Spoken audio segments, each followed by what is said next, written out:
Hello traders, this is Fawad Razakzada, market analyst for City Index. Today is the 17th of December. So with one day to go until the FOMC meeting, the dollar index is still supported largely thanks to weakness in commodity dollars. Now today's key data was retail sales from the US. It came in mixed, with the headline coming in at plus 0.7%, which was a touch higher than expected, but the core sales missed expectations, although both measures saw upward revision to prior month's data. So it was a mixed bag in terms of economic news.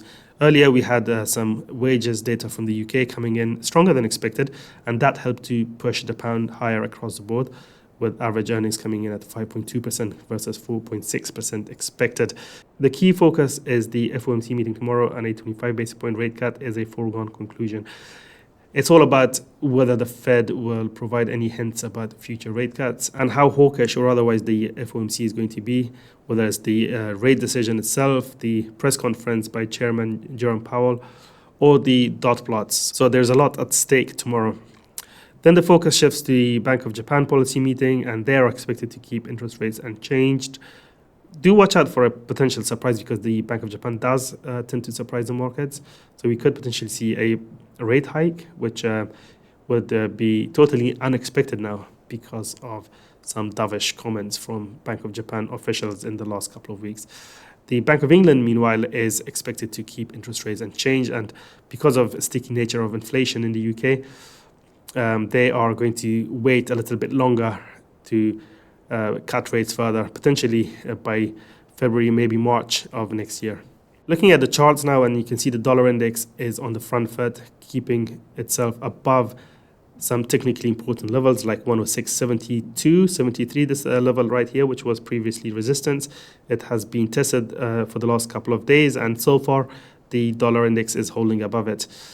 Previously, the dollar index found support around the 105.50 area, 106 zone, where it formed a possible false break reversal formation here, and that moved it back above the 21-day exponential moving average, and in turn caused the technical bias to turn bullish once again as it climbs back towards the November high of 108.07. So with the dollar index remaining supported, watch out for a potential sell-off in the pound against the dollar, with resistance coming in at around 127 to 127.15 area, the shaded orange zone.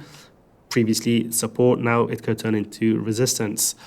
The key level of support, or key area of support I should say, is between 126 to 126.30, this shaded blue region, where we have the bullish trend line converging with price support and resistance.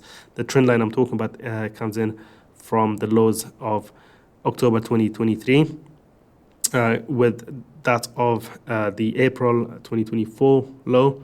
And I've extended that line to the future. We broke through this trend line momentarily last month, but it has now been reclaimed. So if we go back below it this time, I think that would be significant, and that could potentially pave the way for at least 125, possibly below that in the days and weeks ahead. A few cracks are starting to open on the chart of gold as well because of the strength in US dollar and rising bond yields. The precious metal found strong resistance in this area here a couple of days ago, or a few days ago now, between 27.10 to 27.25. This area was previously support, turned into resistance on a couple of occasions, and once again last week. That led to a sharp drop towards the latter part of the week, and then gold paused at around 26.45, which was a support level. But today it looks like it's trying to break through that support zone as well. Let's see if it will close below this level. If it does, then that could pave the way for a run towards the 2,600 area, where we have this bullish trend line coming into play. Below that, we have 2,580, which is the base of the previous breakout. And then below that, we don't have anything significant until this shaded blue zone between 2,500 to 2,530 or thereabouts.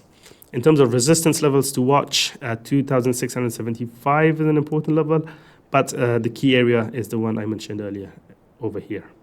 Meanwhile, US index futures are a little bit lower today, and even the mighty Nasdaq is down after reaching yet another record high yesterday, despite the fact that we saw other major indices struggle. For example, the Dow Jones is looking quite weak, and it's now on its longest losing streak for years. So this could be a potential warning that the bullish trend might be coming to an end.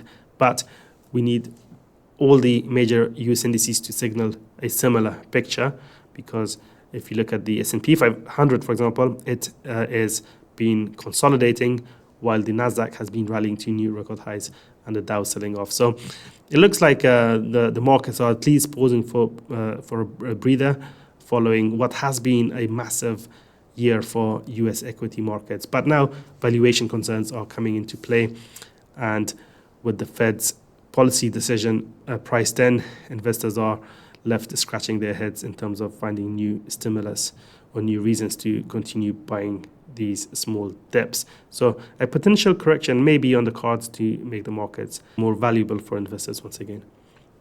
One of the strongest markets in Europe has been the German DAX index, but it too has found some resistance in the last couple of days.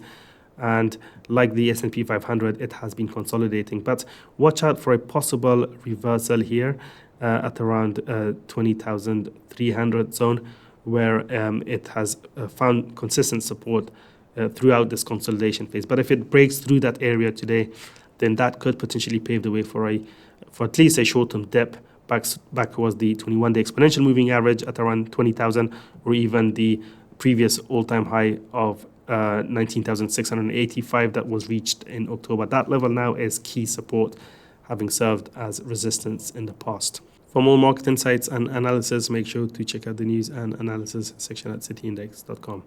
I'll see you in the next video. Take care.